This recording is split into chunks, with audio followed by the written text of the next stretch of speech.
Мен есімім Арайлым, Атырау қаласынан боламын. Жасым 29-да. Аманжан қызы Ақкүміс дейтін баланың анасымын. Қызым осы жерге, яғни кор кезінде ауырып, кордан осложнение беріп, балада диагноз энцефалитпен түскен болатын. Ең бірінші неврология отделына түскен. Одан реанимацияға бала 4 күнге ауысты, тяжелое состояние форма болып балада. 4 күн реанимациядан шыққаннан кейін қайтып неврологияға жатып, 20 күн есебінде ауруханада жатқан болатынбыз. Содан кейін осы реабилитацияға келіп, бала қазір полный өзінің емін алып жатыр курспен. Яғни энцефалит басының миының зақымдануы болып саналады. Балада жұлын мен аяқ полный жұмыс істемей қалған. Соны кері қалыпқа келтіру есебінде поликлиника арқылы осы қамқорлық центрына келіп отырмыз. Қазір тура бір ай дегенде бала жүрді. Жүріп, өзі отырып, бала бұрынға қалыпқа келе бастады өзі. Адамдармен араласып, бұның алдында өз балада адамдармен араласқысы келмей, бөлектену сондай бола бастады. Қазір балада өзімен өзі ортаға бейімделіп, толығымен жүруге болады жағдайға жетті бала. Ең бірінші мен осы алғысымды қамқорлық реабилитациясының меңгерушісі Гүлнар Сапарбековнаға және Ақтолқын Демеуовнаға және арнайы алғысымды ЛФК инструкторы Қыдырға білдіргім келеді. Өйткені ол кісінің баламен жұмыс істеу методикасы бөлекті, баланы түсінеді. Сол кісілерге көп алғысымды білдіргім келеді. Қазіргі таңдағы негізгі арманым баламды 100% қалыпты бұрынғы қалпына келтіріп, бұрынғы өзінің осыған ауырмағанға дейінгі қалыпта қандай бала болды, сондайға келтіру менің басты арманым қазіргі таңда. Я Мирамова Гульнара Сапарбековна, врач-невролог-реабилитолог в областной детской больнице, заведующий реабилитационным центром «Қамқорлық». Наш центр оказывает психолого-медико-педагогическую помощь детям с 1 года до 18 лет. За прошедший период работы нашего центра мы добились очень хороших результатов. Наши дети впервые начали ходить, ползать, сидеть, впервые стали произносить первые слоги, слова. То есть при каждом заезде у нас есть хорошие результаты.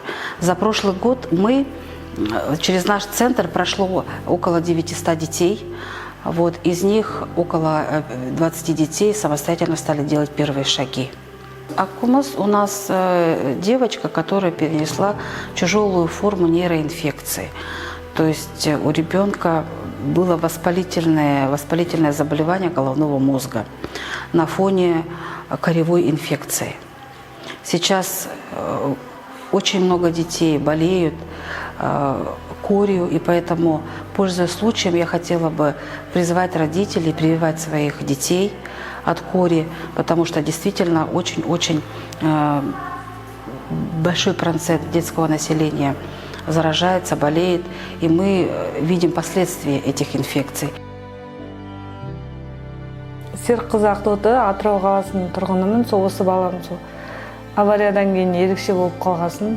Осында реабилитацияға келіп емдеп жүрдік. Негізі реанимациядан кейін келген кезде бала коляскада отырды, сөйлеген жоқ, памперспен сондай болды. Екінші реабилитация келгеннен кейін жайлап жүріп бастап, тұсау кесіп барып жүргеннен кейін қазір шүкір жағдайы. Осы 4-ші ма 5-ші келген сақтың соңғы осы июльде келдік. Барлық основной ЛФК-ға көмектескен эрготерапевт, логопед, психолог бәрін жұмыстар керек болды. Сосын механотерапия көмектесті. Сол жақсы болды. Енді былай кішкене шүкір, енді ондай керім деп айта алмаймын да, жақсы бір жүріп жүр, сөйлеп жүр. Операцияға барып жақсы болып қалдық. Уже келуіміз керек, жақында сол күтіп жүрміз сол. Кел балалар оқысаңдарды қобақ. Оқысаңыз балалар. Алдынан шырақ жақ. Алдынан шырақ жақ бар. Наш пациент Елена Абдурахман уже продолжительное время проходит периодически реабилитационное лечение у нас в центре. Также проходило реабилитационное лечение на республиканском уровне. У ребенка был спастический тетрапарез. Ребенок не мог разговаривать, не мог ходить, сидеть.